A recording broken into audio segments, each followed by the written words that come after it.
Good morning and welcome, my dear students and friends.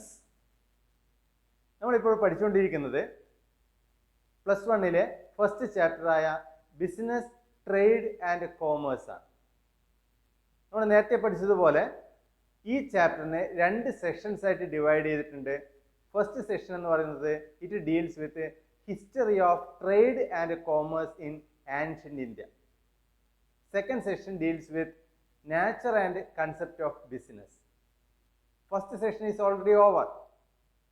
Today you are going to learn second session, nature and concept of business. Nature and concept of business എന്ന് പറയുന്ന ഈ രണ്ടാമത്തെ സെഷനെ സൗകര്യത്തിന് വേണ്ടി 10 പോയിന്റുകളായിട്ട് തിരിച്ചിട്ടുണ്ട്. ഈ 10 പോയിന്റുകളാണ് നമുക്ക് പ്രധാനമായിട്ട് ഈ ഒരു സെഷനിൽ നമുക്ക് പഠിക്കാനുള്ളത്. നമുക്ക് ഓരോ പോയിന്റ് വീതം നമുക്ക് നോക്കാം. ഫസ്റ്റ് പോയിന്റ് ആയിട്ട് വരുന്നത് human activities and its classification. People undertake various activities to satisfy their needs. നമുക്കറിയാം, ജനങ്ങൾ അവരുടെ നീഡ്സ് സാറ്റിസ്ഫൈ ചെയ്യാൻ വേണ്ടി പല തരത്തിലുള്ള പ്രവൃത്തികൾ ചെയ്യുന്നുണ്ട്. ചില എക്സാമ്പിൾ നമുക്ക് നോക്കാം. ഇപ്പോൾ മനുഷ്യർ അവരുടെ നീഡ് സാറ്റിസ്ഫൈ ചെയ്യാൻ വേണ്ടി പലതരത്തിലുള്ള ആക്ടിവിറ്റീസ് ചെയ്യുന്നുണ്ടെന്ന് പറഞ്ഞു. Broadly we can divide all those human activities into 2. Economic activities, that is സാമ്പത്തിക പ്രവർത്തനങ്ങൾ. നോൺ എക്കണോമിക് ആക്ടിവിറ്റീസ്, സാമ്പത്തികേതര പ്രവർത്തനങ്ങൾ. നമുക്ക് നോക്കാം എന്താണ് എക്കണോമിക് ആക്ടിവിറ്റീസ് എന്ന് പറഞ്ഞാൽ, എന്താണ് നോൺ എക്കണോമിക് ആക്ടിവിറ്റീസ് എന്ന് പറഞ്ഞാൽ എന്ന് നമുക്ക് നോക്കാം. എക്കണോമിക് ആക്ടിവിറ്റീസ് അല്ലെങ്കിൽ സാമ്പത്തിക പ്രവർത്തനങ്ങൾ. Economic activities are those activities which are performed for earning livelihood. ധനം സമ്പാദിക്കുന്നതിനു അല്ലെങ്കിൽ ഉപജീവനത്തിന് വേണ്ടി ഏർപ്പെടുന്ന പ്രവർത്തനങ്ങളെ സാമ്പത്തിക പ്രവർത്തനങ്ങൾ എന്ന് പറയുന്നു. ഒരാൾ ഒരു പ്രവൃത്തി ചെയ്യുമ്പോൾ ധനസമാഹരണത്തിന് വേണ്ടിയാണെങ്കിൽ, അല്ലെങ്കിൽ ഉപജീവനത്തിന് വേണ്ടിയാണെങ്കിൽ, അല്ലെ പണം ലഭിക്കാൻ വേണ്ടിയാണ് ആ പ്രവൃത്തി ചെയ്യുന്നതെങ്കിൽ അത്തരം പ്രവൃത്തികളെ നമുക്ക് എക്കണോമിക് ആക്ടിവിറ്റീസ് അല്ലെങ്കിൽ സാമ്പത്തിക പ്രവർത്തനങ്ങൾ എന്ന് പറയാം. നോൺ എക്കണോമിക് ആക്ടിവിറ്റീസ്, സാമ്പത്തികേതര പ്രവർത്തനങ്ങൾ. Non economic activities are those activities which are performed out of love, sympathy, sentiments, patriotism, etc. സ്നേഹം, കരുണ, രാജ്യസ്നേഹം, മനഃശാസ്ത്രപരമായ തൃപ്തി എന്നിവ കാരണം ചെയ്യുന്ന പ്രവൃത്തികളെയാണ് സാമ്പത്തികേതര പ്രവർത്തനങ്ങൾ എന്ന് പറയുന്നത്. മനസ്സിനൊരു സന്തോഷം കിട്ടാൻ വേണ്ടി, അല്ലെങ്കിൽ സ്നേഹം കാരണം, അല്ലെങ്കിൽ ദയ കാരണം, രാജ്യസ്നേഹം കാരണം, ഫ്രണ്ട്ഷിപ്പ് കാരണം, മെൻ്റൽ സാറ്റിസ്ഫാക്ഷന് വേണ്ടി, അങ്ങനെ പല കാര്യങ്ങൾക്ക് വേണ്ടി മനുഷ്യർ അവരുടെ പലതരത്തിലുള്ള പ്രവൃത്തികൾ ചെയ്യുന്നുണ്ട്. ഇപ്പോൾ എക്കണോമിക് ആക്ടിവിറ്റീസ് എന്ന് പറഞ്ഞാൽ ധനം സമ്പാദിക്കുന്നതിന് വേണ്ടിയോ അല്ലെങ്കിൽ ഉപജീവനത്തിന് വേണ്ടിയോ ഒരാൾ എന്തെങ്കിലും പ്രവർത്തനത്തിൽ ഏർപ്പെടുകയാണെങ്കിൽ അത്തരം പ്രവർത്തനത്തെ എക്കണോമിക് ആക്ടിവിറ്റീസ് എന്നും, അതല്ലാതെ ധനം സമ്പാദിക്കലല്ലാതെ സ്നേഹം, കരുണ, രാജ്യസ്നേഹം അല്ലെങ്കിൽ ഫ്രണ്ട്ഷിപ്പ് മുതലായ കാരണങ്ങൾ കൊണ്ട് ഒരാൾ എന്തെങ്കിലും പ്രവൃത്തികൾ ചെയ്യുകയാണെങ്കിൽ അതിനെ നമുക്ക് നോൺ എക്കണോമിക് ആക്ടിവിറ്റീസ് അല്ലെങ്കിൽ സാമ്പത്തികേതര പ്രവർത്തനങ്ങൾ എന്നും പറയാം. ഇനി ഒരു എക്സസൈസ് നോക്കാം. താഴെ കൊടുത്തിരിക്കുന്ന 2 ആക്ടിവിറ്റീസ് ഉണ്ട്. അതിൽ ഏതാണ് എക്കണോമിക് ആക്ടിവിറ്റി, ഏതാണ് നോൺ എക്കണോമിക് ആക്ടിവിറ്റി എന്ന് തരംതിരിക്കണം. Can you say whether the following is an economic activity or non-economic activity? Cooking food, ഭക്ഷണം പാചകം ചെയ്യുക. ടീച്ചിങ്, അധ്യാപനം. ഇതിൽ രണ്ടിൽ ഏതാണ് എക്കണോമിക്, ഏതാണ് non economic? Can you say? First cooking food. എന്തായിരിക്കാം കുക്കിംഗ് ഫുഡ്? എക്കണോമിക് ആയിരിക്കോ നോൺ എക്കണോമിക് ആയിരിക്കോ? യെസ്, നോക്കാം. Cooking food may be an economic activity or non-economic activity. ഭക്ഷണം പാചകം ചെയ്യുക എന്ന് പറയുന്നത് എക്കണോമിക് ആക്ടിവിറ്റി ആകാം, നോൺ എക്കണോമിക് ആക്ടിവിറ്റി ആകാം. കാരണം ചിലർ ഭക്ഷണം പാചകം ചെയ്യുന്നത് എക്കണോമിക് മോട്ടീവ് വെച്ചുകൊണ്ടാണ്. ചിലർ ഭക്ഷണം പാചകം ചെയ്യുന്നത് നോൺ എക്കണോമിക് മോട്ടീവാണ്, ലവ് ആൻഡ് അഫെക്ഷൻ കാരണമാണ്. നോക്കാം. Cooking food in a hotel for serving it to the customers is an economic activity. ഒരു ഹോട്ടലിൽ ഭക്ഷണം പാചകം ചെയ്യുന്നു എന്ന് പറയുമ്പോൾ ഹോട്ടലിൽ ഭക്ഷണം പാചകം ചെയ്യുന്നത് അത് കസ്റ്റമേഴ്സിന് സെർവ് ചെയ്ത് അതിൻ്റെ അകത്ത് നിന്ന് പൈസ ലഭിക്കാൻ വേണ്ടിയാണ്, ലാഭം ഉണ്ടാക്കാൻ വേണ്ടിയാണ്, അല്ലെങ്കിൽ പാചകം ചെയ്യുന്നവർക്ക് ശമ്പളം കിട്ടാൻ വേണ്ടിയാണ്, അല്ലെങ്കിൽ കൂലി ലഭിക്കാൻ വേണ്ടിയാണ്. അങ്ങനെ ഭക്ഷണം പാചകം ചെയ്യുന്നത് ഒരു ഹോട്ടലിലോ അതുപോലുള്ള മറ്റേതെങ്കിലും സ്ഥലത്താണെങ്കിൽ സ്വാഭാവികമായിട്ടും അവർ ആ ഭക്ഷണം പാചകം ചെയ്യുന്നത് കസ്റ്റമേഴ്സിന് സെർവ് ചെയ്ത് അതിൻ്റെ അകത്ത് നിന്ന് പണം ലഭിക്കാൻ വേണ്ടിയാണ്. അങ്ങനെയുള്ള കേസിൽ അത് എക്കണോമിക് ആക്ടിവിറ്റി ആയിരിക്കും. അതുപോലെ cooking food in a house by mother for serving it to the family is a non economic activity. നമ്മുടെ വീട്ടിൽ അമ്മയോ അല്ലെ മറ്റുള്ളവരോ നമുക്ക് വേണ്ടി ഭക്ഷണം പാചകം ചെയ്യുന്നു. അമ്മ ഭക്ഷണം പാചകം ചെയ്യുന്നത് എക്കണോമിക് ബെനിഫിറ്റ് നോക്കിയല്ല, എന്തെങ്കിലും പൈസ കിട്ടുമോ എന്ന് നോക്കിയല്ല, ലവ് ആൻഡ് അഫെക്ഷൻ കാരണമാണ്. തൻ്റെ കുടുംബത്തിലുള്ള എല്ലാവർക്കും നല്ല രുചികരമായ നല്ല ഭക്ഷണം കഴിക്കുക എന്നുള്ള ഉദ്ദേശത്തോടു കൂടിയാണ് അമ്മ വീട്ടിൽ ഭക്ഷണം പാചകം ചെയ്യുന്നത്. അതുകൊണ്ട് തന്നെ അവിടെ എക്കണോമിക് മോട്ടീവ് ഇല്ലാത്തത് കൊണ്ട് തന്നെ അത് നോൺ എക്കണോമിക് ആക്ടിവിറ്റി ആണെന്ന് പറയാം. അതുപോലെ രണ്ടാമത്തെ എക്സാമ്പിൾ ടീച്ചിങ്. എന്തായിരിക്കാം അപ്പോൾ ടീച്ചിങ് എന്ന് പറയുന്നത്? എക്കണോമിക് ആയിരിക്കുമോ നോൺ എക്കണോമിക് ആയിരിക്കുമോ? നോക്കാം. Teaching may be an economic activity or non economic activity. നേരത്തെ പറഞ്ഞതുപോലെ തന്നെ ടീച്ചിങ് എന്ന് പറയുന്നത് എക്കണോമിക് ആക്ടിവിറ്റി ആവാം, നോൺ എക്കണോമിക് ആക്ടിവിറ്റി ആവാം. Teaching by a teacher in a school to their students is an economic activity. കാരണം ടീച്ചർ കുട്ടികളെ സ്കൂളിൽ പഠിപ്പിക്കുന്നത് ടീച്ചർ ശമ്പളം കിട്ടാൻ വേണ്ടിയാണ്. അതുകൊണ്ട് തന്നെ അത് എക്കണോമിക് ആക്ടിവിറ്റി ആയിരിക്കും. അതുപോലെ teaching by parents to their children in their home is a non economic activity. വീട്ടിൽ പാരൻസ് കുട്ടികളെ പഠിപ്പിക്കുന്നു. അപ്പോൾ പാരൻസ് കുട്ടികളെ പഠിപ്പിക്കുമ്പോൾ പാരൻസ് എക്കണോമിക് ബെനിഫിറ്റ് അല്ല ഉദ്ദേശിക്കുന്നത്. പാരൻസ് കുട്ടികളെ വീട്ടിൽ പഠിപ്പിക്കുമ്പോൾ അത് ലവ് ആൻഡ് അഫെക്ഷൻ കാരണമാണ്, കുട്ടികളുടെ സ്നേഹം കൊണ്ടാണ്. അപ്പോൾ കുട്ടികളുടെ സ്നേഹം കൊണ്ട് പാരൻസ് തൻ്റെ കുട്ടികളെ വീട്ടിൽ പഠിപ്പിക്കുകയാണെങ്കിൽ അത് നമുക്ക് നോൺ എക്കണോമിക് ആക്ടിവിറ്റി ആണെന്ന് പറയാം. ഇനി നമുക്ക് എക്കണോമിക് ആക്ടിവിറ്റിയുടെ ചില എക്സാമ്പിൾസ് നമുക്ക് നോക്കാം. A doctor treating A patient from his clinic or hospital. ഇപ്പോൾ സാലറി ലഭിക്കാൻ വേണ്ടി അല്ലെങ്കിൽ ഫീസ് ലഭിക്കാൻ വേണ്ടി ഒരു ഡോക്ടർ പേഷ്യൻറ്റിനെ ചികിത്സിക്കുകയാണെങ്കിൽ അത് എക്കണോമിക് ആക്ടിവിറ്റിയാണ്. അതുപോലെ തന്നെ a clerk working in an office. ഒരു ഓഫീസിൽ വർക്ക് ചെയ്യുന്ന ക്ലർക്ക്, സ്വാഭാവികമായിട്ടും ഓഫീസിൽ ക്ലർക്ക് വർക്ക് ചെയ്യുമ്പോൾ സാലറി പ്രതീക്ഷിച്ചുകൊണ്ടാണ് വർക്ക് ചെയ്യുന്നുണ്ടാവുക. അതുകൊണ്ട് തന്നെ അത് എക്കണോമിക് ആക്ടിവിറ്റിയാണ്. A businessman sells goods. ഒരു ബിസിനസ് മാൻ സാധനങ്ങൾ വിൽക്കുന്നു. അപ്പോൾ ബിസിനസ് മാൻ സാധനങ്ങൾ വിൽക്കുന്നത് സ്വാഭാവികമായിട്ടും ലാഭം പ്രതീക്ഷിച്ചിട്ടാണ്. അതുകൊണ്ട് തന്നെ അതും എക്കണോമിക് ആക്ടിവിറ്റിയാണ്. A carpenter makes furniture for selling. ഇപ്പോൾ വിൽക്കാനുള്ള ഉദ്ദേശത്തോടു കൂടി ഒരു കാർപ്പൻറ്റർ ഫർണിച്ചർ ഉണ്ടാക്കുമ്പോൾ അയാൾക്ക് ലഭിക്കുന്നത് ഒന്നുകിൽ പ്രോഫിറ്റ് ആയിരിക്കാം, അല്ലെങ്കിൽ ചിലപ്പോൾ കൂലിയായിരിക്കാം. An accountant prepares accounts for a business. ഒരു ബിസിനസ്സിന് അക്കൗണ്ട്സ് തയ്യാറാക്കുന്നു അക്കൗണ്ടന്റ്. അവിടെ അക്കൗണ്ടന്റ് പ്രതീക്ഷിക്കുന്നത് ശമ്പളമാണ്. A taxi driver drives his taxi car with passengers. പാസഞ്ചേഴ്സുമായി ടാക്സി ഡ്രൈവർ തൻ്റെ ടാക്സി കാർ ഡ്രൈവ് ചെയ്തു പോകുന്നു.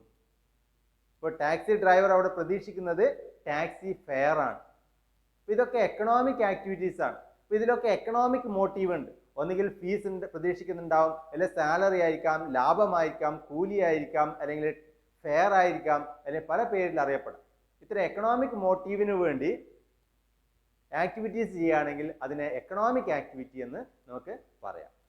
അതേപോലെ നോൺ എക്കണോമിക് ആക്ടിവിറ്റീസിൻ്റെ ചില എക്സാമ്പിൾസ് നമുക്ക് നോക്കാം. A boy helping an old man to cross the road. ഒരു പ്രായമായ ഒരു വ്യക്തിയെ റോഡ് ക്രോസ് ചെയ്യാൻ വേണ്ടി ഒരു കുട്ടി സഹായിക്കുന്നു. A man cleaning a public place as service. സേവനത്തിൻ്റെ ഭാഗമായിട്ട് ഒരാൾ ഒരു പബ്ലിക് പ്ലേസ് ക്ലീൻ ചെയ്യുന്നു. Father drives his car to carry his family. ഫാമിലിയെയും കൊണ്ട് ഫാമിലിയിലെ അച്ഛൻ കാർ ഡ്രൈവ് ചെയ്തു പോകുന്നു. അപ്പോൾ അവിടെ എക്കണോമിക് ബെനിഫിറ്റ് അല്ല, ഫാമിലി എന്നുള്ള ആ ഒരു ഫാമിലിയോടുള്ള അറ്റാച്ച്മെന്റ് കാരണം, ലവ് ആൻഡ് അഫെക്ഷൻ കാരണം ആണ് അച്ഛൻ വണ്ടി ഓടിക്കുന്നത്. A carpenter makes furniture for his own use. സ്വന്തം ഉപയോഗത്തിന് വേണ്ടി കാർപ്പൻ്റർ ഫർണിച്ചർ ഉണ്ടാക്കുന്നു. ഇപ്പോൾ സ്വന്തം ഉപയോഗത്തിന് വേണ്ടി എന്ന് പറയുമ്പോൾ അത് കൂടുതൽ സൗകര്യത്തിന് വേണ്ടിയാണ്, ഫാമിലിയിലെ ലവ് ആൻഡ് അഫെക്ഷൻ കാരണം ഫാമിലിയിൽ ഉപയോഗിക്കാൻ വേണ്ടിയാണ്, എക്കണോമിക് ബെനിഫിറ്റ് അല്ല. A doctor treating the poor as a part of charity. ചാരിറ്റിയുടെ ഭാഗമായി ഒരു ഡോക്ടർ രോഗിയെ പരിശോധിക്കുന്നു. അവിടെ ഡോക്ടർ ഫീസോ സാലറിയോ ഒന്നും തന്നെ പ്രതീക്ഷിക്കുന്നില്ല, ചാരിറ്റിയുടെ ഭാഗമാണ്. A man donates money to the charitable institution. ഒരാൾ ചാരിറ്റബിൾ ഇൻസ്റ്റിറ്റ്യൂഷന് മണി ഡൊണേറ്റ് ചെയ്യുന്നു, പൈസ ഡൊണേറ്റ് ചെയ്യുന്നു, സംഭാവന നൽകുന്നു. A teacher teaches his villagers to eradicate illiteracy. നിരക്ഷരത ഒഴിവാക്കാനായിട്ട് ഒരു ടീച്ചർ തൻ്റെ വില്ലേജിലുള്ള ആൾക്കാരെ പഠിപ്പിക്കുന്നു.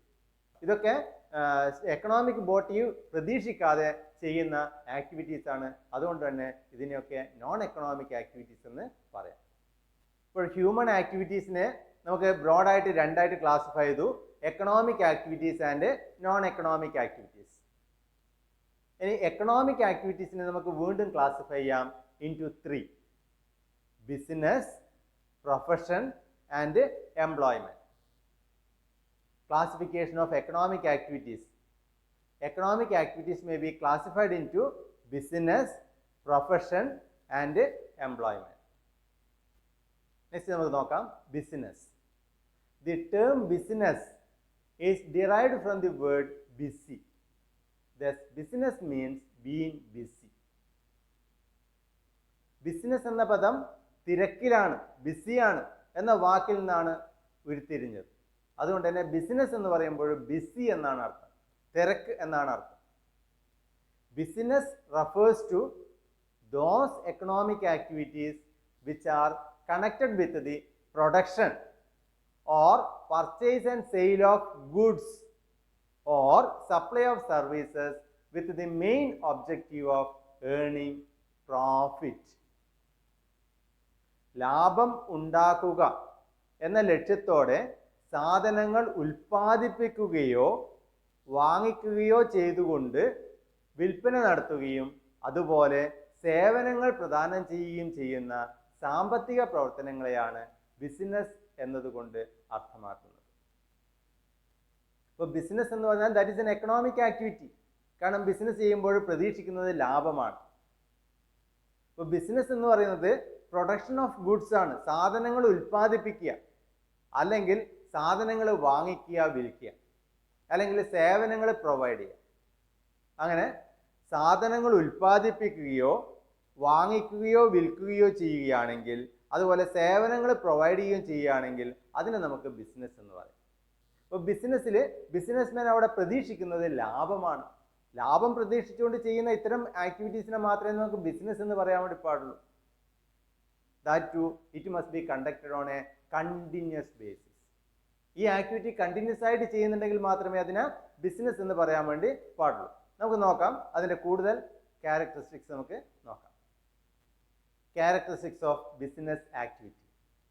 First, an economic activity.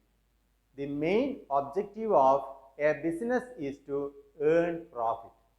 ലാഭം ഉണ്ടാക്കുക എന്നുള്ളതാണ് ഒരു ബിസിനസിന്റെ പ്രധാനപ്പെട്ട ലക്ഷ്യത്തിൽ ഒന്ന് വരുന്നത്. അതുകൊണ്ട് തന്നെ ലാഭം ലക്ഷ്യമാക്കി പ്രവർത്തിക്കുന്ന ഇത്തരം ആക്ടിവിറ്റീസിനെ നമുക്ക് എക്കണോമിക് ആക്ടിവിറ്റീസ് എന്ന് പറയാം.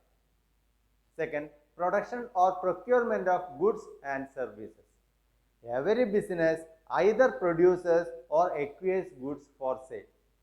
എല്ലാ ബിസിനസ്സും സാധനങ്ങൾ വിൽപ്പന നടത്തുന്നുണ്ട്. ആ വിൽപ്പന നടത്തുന്ന സാധനങ്ങൾ ഒന്നുകിൽ സ്വന്തമായിട്ട് ഉൽപ്പാദിപ്പിക്കുന്നു, അല്ലെങ്കിൽ വേറെ എവിടെ നിന്നെങ്കിലും വാങ്ങിക്കുന്നു. അപ്പോൾ ഒന്നുകിൽ മറ്റൊരു സ്ഥലത്ത് നിന്ന് സാധനങ്ങൾ വാങ്ങിക്കുന്നു, അല്ലെങ്കിൽ സ്വന്തമായി ഉൽപ്പാദിപ്പിക്കുന്നു. അങ്ങനെ ആ സാധനങ്ങൾ വിറ്റുകൊണ്ട് ലാഭം നേടുക എന്നുള്ളതാണ് ഒരു ബിസിനസ് കൊണ്ട് ഉദ്ദേശിക്കുന്നത്. Third, sale or exchange of goods and services. Business involves transfer or exchange of goods and services for value. Business എന്ന് പറയുന്നത് transfer or exchange of goods and services ആണ്. സാധനങ്ങളുടെയോ സേവനങ്ങളുടെയോ എക്സ്ചേഞ്ച് ആണ്, അല്ലെങ്കിൽ ട്രാൻസ്ഫർ ആണെന്ന് പറയാം. Four economic benefit. Next, dealing in goods and services on A regular basis. Business involves dealing in goods and services on A regular basis. റെഗുലറായിട്ട് ചെയ്യുന്ന ഇത്തരം ആക്ടിവിറ്റീസിനെ മാത്രമേ നമുക്ക് ബിസിനസ് എന്ന് പറയാൻ വേണ്ടി പാടുള്ളൂ. ഒരാൾ എന്തെങ്കിലും ഒരു സാധനം വാങ്ങിച്ചു, ആ സാധനം കൂടുതൽ വിലക്ക് വിറ്റു, അയാൾ ലാഭം ഉണ്ടാക്കി. അയാൾ മുന്നേയും അതിന് ശേഷവും അതുപോലുള്ള ഒരു പ്രവൃത്തി ചെയ്യുന്നേയില്ല. അങ്ങനെയാണെങ്കിൽ അതിനെ ബിസിനസ് എന്ന് പറയാൻ വേണ്ടി പാടില്ല. അപ്പോൾ ബിസിനസ് എന്ന് പറയുന്നുണ്ടെങ്കിൽ അത് കണ്ടിന്യൂസ് ആയിട്ട് ചെയ്തുകൊണ്ടിരിക്കണം.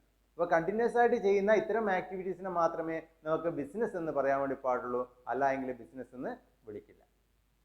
അഞ്ചാമത്തത്, earning profit. One of the main objective of business is to earn profit. നമ്മൾ നേരത്തെ പറഞ്ഞു, ലാഭം ഉണ്ടാക്കുക എന്നുള്ളതാണ് ബിസിനസിന്റെ ഒരു പ്രധാനപ്പെട്ട ലക്ഷ്യമെന്ന് പറഞ്ഞു. Uncertainty of return. The amount of profit is uncertain and also the possibility of loss. ബിസിനസ്സിനെ സംബന്ധിച്ചിടത്തോളം എത്ര രൂപ ലാഭം കിട്ടുമെന്ന് മുൻകൂട്ടി പറയാൻ വേണ്ടി പറ്റില്ല. അതുപോലെ തന്നെ ചില സമയങ്ങളിൽ ബിസിനസ്സിന് നഷ്ടവും സംഭവിക്കാം. അപ്പോൾ ഭാവിയിൽ ബിസിനസ്സിന് ലാഭം കിട്ടാം, നഷ്ടം കിട്ടാം. അത് എത്ര ലാഭം ഉണ്ടാവും, എത്ര നഷ്ടം ഉണ്ടാവുമെന്ന് മുൻകൂട്ടി പറയാൻ വേണ്ടി പറ്റില്ല. That is uncertain. Next, element of risk. Risks are related with factors like change in customer taste and fashion, increased competition in market, fire, theft, accidents, natural calamities etcetera. ഒരു ബിസിനസ് നടത്തുമ്പോൾ ബിസിനസ്മാൻ പലതരത്തിലുള്ള റിസ്കുകളും അഭിമുഖീകരിക്കേണ്ടതായിട്ടുണ്ട്. നമ്മുടെ സൊസൈറ്റിയിൽ fashion change ചെയ്യാം, കസ്റ്റമേഴ്സിൻ്റെ taste change ചെയ്യാം, competition മത്സരങ്ങൾ ഉണ്ടാകാം, മാർക്കറ്റിൽ തീപിടുത്തം ഉണ്ടാവാം, കളവുണ്ടാവാം, ആക്സിഡന്റ് ഉണ്ടാവാം, നാച്ചുറൽ കലാമിറ്റീസ് ഉണ്ടാവാം, വെള്ളപ്പൊക്കമോ അല്ലെ അതുപോലുള്ള കാര്യങ്ങൾ കൊണ്ട് നമുക്ക് നഷ്ടങ്ങൾ നമുക്ക് സംഭവിക്കാം. അപ്പോൾ ഇത്തരം റിസ്ക് എന്ന് പറയുന്നത് ഒരു ബിസിനസ്സിൻ്റെ ഒഴിച്ചുകൂടാൻ വേണ്ടി പറ്റാത്ത ഒരു ഫീച്ചറാണ്. നോക്കാം ബിസിനസ്സിൻ്റെ സവിശേഷതകൾ. ഫസ്റ്റ്, ഒരു സാമ്പത്തിക പ്രവർത്തനം. ലാഭം നേടുക എന്നതാണ് ഒരു ബിസിനസ്സിൻ്റെ പ്രധാന ലക്ഷ്യം. രണ്ട്, സാധനങ്ങളുടെയും സേവനങ്ങളുടെയും ഉൽപാദനം അഥവാ സംഭരണം. ഓരോ ബിസിനസ്സും വിൽപ്പനയ്ക്കുള്ള സാധനങ്ങൾ നിർമ്മിക്കുകയോ വാങ്ങുകയോ ചെയ്യുന്നു. സാധനങ്ങളുടെയും സേവനങ്ങളുടെയും വിൽപ്പനയും കൈമാറ്റവും. പണത്തിനായി ചരക്കുകളും സേവനങ്ങളും കൈമാറ്റം ചെയ്യുന്നത് ബിസിനസ്സിൽ ഉൾപ്പെടുന്നു. ചരക്കുകളുടെയും സേവനങ്ങളുടെയും സ്ഥിരാടിസ്ഥാനത്തിൽ കൈകാര്യം ചെയ്യാം. സ്ഥിരമായി ചരക്കുകളിലോ സേവനങ്ങളിലോ ഇടപാടുകൾ നടത്തുന്നതാണ് ബിസിനസ്. അഞ്ച്, ലാഭം ഉണ്ടാക്കൽ. ബിസിനസ്സിന്റെ പ്രധാന ലക്ഷ്യം ലാഭം നേടുക എന്നതാണ്. വരുമാനത്തിലെ അനിശ്ചിതത്വം. ലാഭം അനിശ്ചിതത്വത്തിലാണ്, നഷ്ടത്തിനുള്ള സാധ്യതയുമുണ്ട് ബിസിനസ്സിൽ. അതുകൊണ്ട് തന്നെ ഒരു ഫിക്സഡ് റിട്ടേൺ നമുക്ക് ബിസിനസ്സിൽ നിന്നും പ്രതീക്ഷിക്കാൻ വേണ്ടി പറ്റില്ല. നഷ്ടസാധ്യത. ഉപഭോക്തൃ അഭിരുചികളിലെ ഫാഷനിലെയും മാറ്റങ്ങൾ, വിപണിയിലെ വർദ്ധിച്ച മത്സരം, തീ, മോഷണം, അപകടങ്ങൾ, പ്രകൃതി ദുരന്തങ്ങൾ തുടങ്ങിയ ഘടകങ്ങളുമായി അപകട സാധ്യതകൾ ബന്ധപ്പെട്ടിരിക്കുന്നു. Next, classification of business. Business എന്ന് പറയുന്നത് ഉൽപാദനവും അത് വാങ്ങലും വിൽപ്പനയുമായിട്ട് ബന്ധപ്പെട്ടതാണെന്ന് പറയും. ഒന്നുകിൽ സാധനങ്ങൾ ഉൽപ്പാദിപ്പിക്കുക, അല്ലെങ്കിൽ സാധനങ്ങൾ വാങ്ങിയിട്ട് വിൽക്കുക, അല്ലെങ്കിൽ സേവനങ്ങൾ പ്രൊവൈഡ് ചെയ്യുക. അതിനെയാണ് ബിസിനസ് എന്ന് പറയുന്നത്. അപ്പോൾ ഈ ബിസിനസ് എന്ന് പറയുന്ന ഈ ആക്ടിവിറ്റീസിനെ നമുക്ക് രണ്ടായിട്ട് നമുക്ക് ഡിവൈഡ് ചെയ്യാം. ഉൽപാദനവുമായിട്ട് ബന്ധപ്പെട്ട, പ്രൊഡക്ഷനുമായിട്ട് ബന്ധപ്പെട്ട ആക്ടിവിറ്റീസിനെ നമുക്ക് ഇൻഡസ്ട്രി എന്ന് പറയാം. അപ്പോൾ ഇൻഡസ്ട്രി എന്ന് പറയുന്നത് all those activities which are connected with production of goods. സാധനങ്ങളുടെ ഉൽപാദനമാണ്, അല്ലെങ്കിൽ മാനുഫാക്ചറിങ് ആണ് ഇൻഡസ്ട്രി എന്ന് പറയുന്നത്, വ്യവസായം എന്ന് പറയുന്നത്. അതുപോലെ commerce, purchase and sale of goods or supply of services. സാധനങ്ങൾ വാങ്ങിക്കുക, വിൽക്കുക, അതുപോലെ സേവനങ്ങൾ പ്രൊവൈഡ് ചെയ്യുക. ഇതിനെയാണ് കോമേഴ്സ് എന്ന് പറയുന്നത്. അപ്പോൾ ഉൽപാദനവും വിതരണവും എന്ന് രണ്ടായിട്ട് നമുക്കതിനെ തരംതിരിക്കാം. ഉൽപാദനം ഇൻഡസ്ട്രിയും അതിൻ്റെ വിതരണവുമായിട്ട് ബന്ധപ്പെട്ട കാര്യങ്ങൾ മുഴുവനും വരുന്നത് കോമേഴ്സ് ആണ്. അപ്പോൾ നമുക്ക് നോക്കാം, ബിസിനസ്സിനെ രണ്ടായിട്ട് ക്ലാസിഫൈ ചെയ്യുന്നു. First industry, second commerce. ഇനി നമുക്ക് പ്രൊഫഷൻ എന്താണെന്ന് നോക്കാം. Profession refers to those activities which require special knowledge and skill to be applied by individuals in their occupation. Example, doctors, advocates, chartered accountants, etc. Such activities are generally subject to code of conduct laid down by the professional bodies. Examples for professional bodies are Institute of Chartered Accountants of India, Medical Council of India, Bar Council of India, etc. Profession പ്രത്യേക പരിജ്ഞാനവും പരിശീലനവും ഉണ്ടായിരിക്കേണ്ടതും വ്യക്തിഗതമായ സേവനം ആവശ്യമുള്ളതുമായ ഉദ്യോഗമാണ് profession. Example doctor, വക്കീൽ, chartered accountant മുതലായവ. ഇവരുടെ പ്രവൃത്തികൾ ഇവരുടെ professional സംഘടന നിശ്ചയിക്കുന്ന പെരുമാറ്റ സംഹിതകൾ അനുസരിച്ചായിരിക്കണം. പ്രൊഫഷണൽ സംഘടനകൾക്ക് ഉദാഹരണം bar council of India, institute of chartered accountants of India, medical council of India തുടങ്ങിയവ. പ്രൊഫഷൻ എന്ന് പറഞ്ഞു കഴിഞ്ഞാൽ പ്രത്യേക ക്വാളിഫിക്കേഷനും പ്രത്യേക എക്സ്പീരിയൻസുമുള്ള വ്യക്തിഗത സേവനങ്ങൾ പ്രൊവൈഡ് ചെയ്യുന്ന ഒരു ഉദ്യോഗത്തെ നമുക്ക് പ്രൊഫഷൻ എന്ന് വിളിക്കാം. ഫോർ എക്സാമ്പിൾ ആയിട്ട് പറയുകയാണ് ഡോക്ടേഴ്സ്, അല്ലെങ്കിൽ വക്കീൽ, അല്ലെങ്കിൽ ചാർട്ടേഡ് അക്കൗണ്ടന്റ്. ഇപ്പോൾ ഒരു ഡോക്ടർ ആവണമെങ്കിലോ ഒരു വക്കീലാവണമെന്നെങ്കിലോ ചാർട്ടേഡ് അക്കൗണ്ടന്റ് ആവണമെങ്കിലോ ഒരു പ്രത്യേക ക്വാളിഫിക്കേഷൻ കംപ്ലീറ്റ് ചെയ്തിരിക്കണം. അങ്ങനെ അവരുടെ പ്രൊഫഷണൽ സംഘടനയിൽ അംഗത്വം എടുത്തു കഴിഞ്ഞാൽ മാത്രമേ അവർക്ക് ആ ഒരു പ്രൊഫഷണലായിട്ട് മാറാൻ വേണ്ടി സാധിക്കുകയുള്ളൂ. ഒരു ഡോക്ടർ എന്ന് ബോർഡ് വെച്ച് രോഗികളെ ചികിത്സിക്കണമെങ്കിൽ അയാൾക്ക് മെഡിക്കൽ കൗൺസിൽ ഓഫ് ഇന്ത്യയുടെ അംഗീകാരം ഉണ്ടായിരിക്കണം. അയാൾ അതിൽ അംഗത്വം എടുത്തിരിക്കണം. ഒരു വക്കീൽ, അഡ്വക്കേറ്റ് എന്ന് ബോർഡ് വെക്കാൻ വേണ്ടി പറ്റില്ല എല്ലാവർക്കും. അതിന് നിശ്ചിത ക്വാളിഫിക്കേഷൻ പാസ്സായി നിശ്ചിത എക്സ്പീരിയൻസ് നേടിയതിനു ശേഷം ബാർ കൗൺസിൽ ഓഫ് ഇന്ത്യയിൽ അംഗത്വം എടുത്തിരിക്കണം. അതുപോലെ തന്നെ ചാർട്ടേഡ് അക്കൗണ്ടന്റ് എന്നുള്ള ബോർഡ് വെക്കണമെങ്കിലോ അല്ലെ ചാർട്ടേഡ് അക്കൗണ്ടന്റ് ആവണമെങ്കിലോ institute of chartered accountants of ഇന്ത്യയിൽ മെമ്പർഷിപ്പ് എടുത്തിരിക്കണം. അവർ മെമ്പർഷിപ്പ് കൊടുക്കണമെങ്കിൽ അതിൻ്റെ നിശ്ചിത ക്വാളിഫിക്കേഷൻ കംപ്ലീറ്റ് ചെയ്യണം. അങ്ങനെ പ്രത്യേക പരിജ്ഞാനവും പരിശീലനവും ഉണ്ടായിരിക്കേണ്ട വ്യക്തിഗത സേവനം ഓരോരാൾക്കായിട്ടാണ് സേവനങ്ങൾ പ്രൊവൈഡ് ചെയ്യുന്നത്. ഒരു ഡോക്ടർ രോഗിയെ ചികിത്സിക്കുമ്പോൾ എല്ലാ രോഗികൾക്കും ഒരേപോലുള്ള ട്രീറ്റ്മെൻ്റ് അല്ല, ഓരോരാൾക്കും പ്രത്യേകം ട്രീറ്റ്മെൻ്റ് ആണ്, വ്യക്തിഗതമായിട്ടുള്ള ട്രീറ്റ്മെൻ്റ് ആണ് അവിടെ കൊടുക്കുന്നത്. അതുപോലെ തന്നെയാണ് വക്കീലായി കഴിഞ്ഞാലും ചാർട്ടേഡ് അക്കൗണ്ടന്റ് ആയി കഴിഞ്ഞാലും മറ്റ് പ്രൊഫഷണൽസ് ആയി കഴിഞ്ഞാലും. അതുപോലെ തന്നെ ഇത്തരം പ്രൊഫഷണൽസ് പെരുമാറ്റച്ചട്ടങ്ങൾ അനുസരിച്ചുകൊണ്ട് മാത്രമേ പ്രവർത്തിക്കാൻ വേണ്ടി പാടുള്ളൂ. ഇവരുടെ പ്രൊഫഷണൽ സംഘടന ഒരുപാട് പെരുമാറ്റച്ചട്ടങ്ങൾ രൂപീകരിച്ചിട്ടുണ്ട്. ഇത്തരം പെരുമാറ്റച്ചട്ടങ്ങൾക്കനുസരിച്ച് മാത്രമേ ഇത്തരം പ്രൊഫഷണൽസിന് പ്രവർത്തിക്കാനുള്ള അധികാരം ഉണ്ടായിരിക്കുകയുള്ളൂ. നെക്സ്റ്റ് എംപ്ലോയ്മെന്റ് അല്ലെങ്കിൽ തൊഴിൽ. Employment refers to the occupation in which people work for others and get remuneration in return. ഒരു വ്യക്തി മറ്റൊരാൾക്ക് വേണ്ടി ഒരു കരാറിൻ്റെ അല്ലെങ്കിൽ സേവന നിയമങ്ങളുടെ അടിസ്ഥാനത്തിൽ പ്രതിഫലം കൈപ്പറ്റി ജോലി ചെയ്യുകയാണെങ്കിൽ അതിനെയാണ് തൊഴിൽ എന്ന് പറയുന്നത്.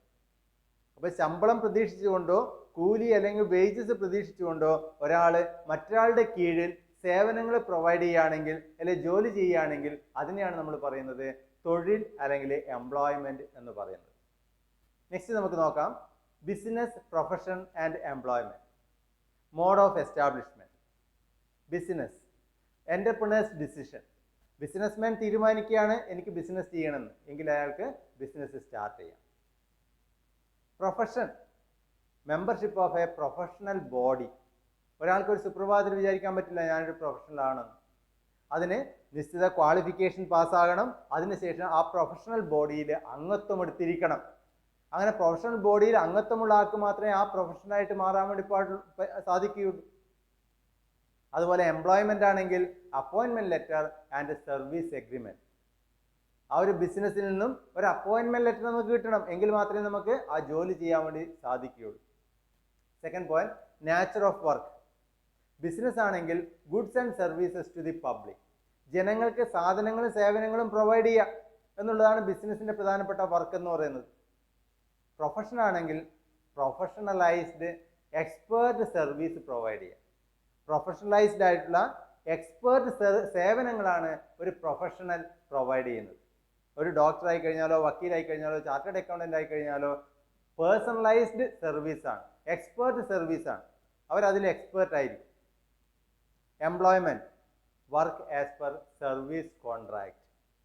നമ്മളും എംപ്ലോയറും തമ്മിൽ ഉണ്ടാക്കിയിരിക്കുന്ന കോൺട്രാക്ട് എന്താണോ, എഗ്രിമെന്റ് എന്താണോ, ആ വർക്ക് എഗ്രിമെന്റിനനുസരിച്ച് സർവീസ് കോൺട്രാക്റ്റിനനുസരിച്ച് ജോലി ചെയ്യുക എന്നുള്ളതാണ് എംപ്ലോയ്മെന്റിൽ വരുന്നത്.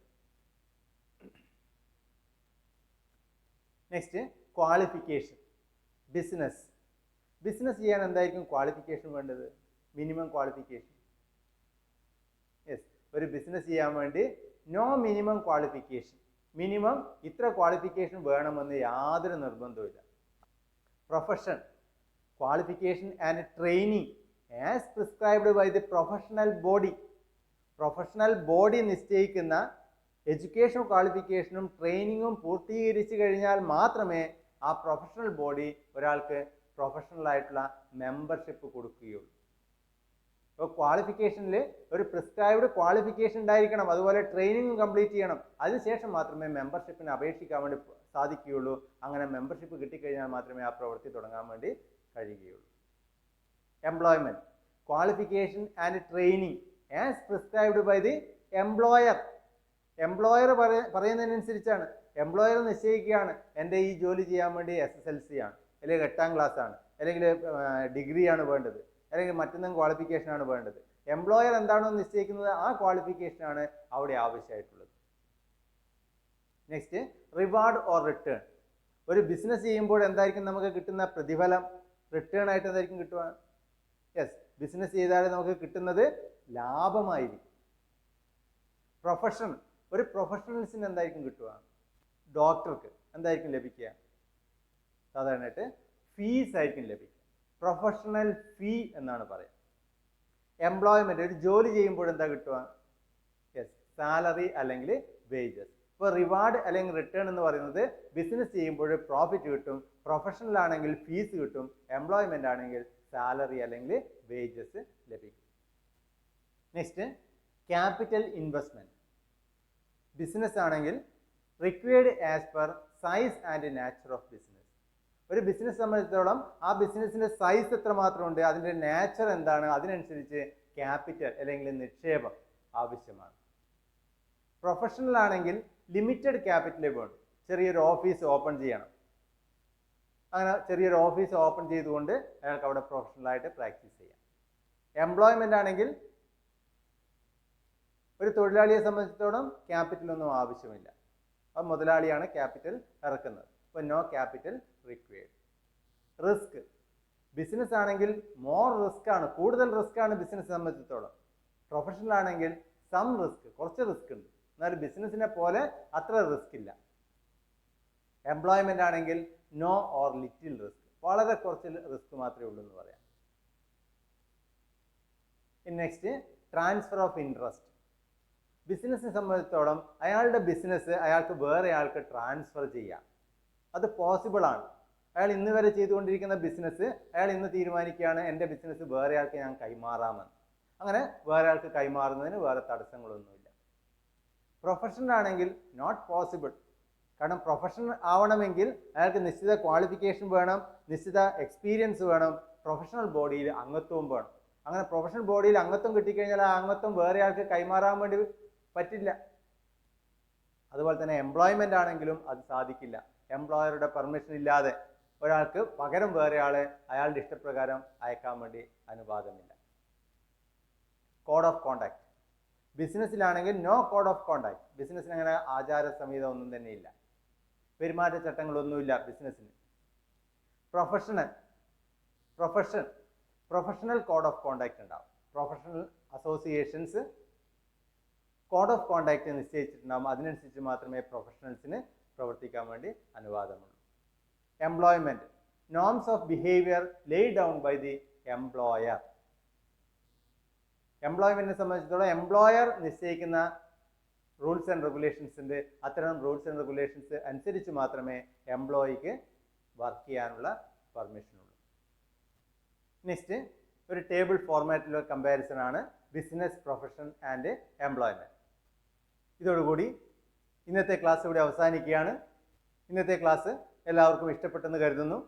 ഇതുവരെ ചാനൽ സബ്സ്ക്രൈബ് ചെയ്യാത്തവരുണ്ടെങ്കിൽ ചാനൽ സബ്സ്ക്രൈബ് ചെയ്യുക, ക്ലാസ്സുകൾ ഷെയർ ചെയ്യുക, കമൻറ്റ് ചെയ്യുക. അടുത്ത ക്ലാസ്സിൽ കണ്ടുമുട്ടുന്നതുവരെ എല്ലാവർക്കും നന്ദി, നമസ്കാരം.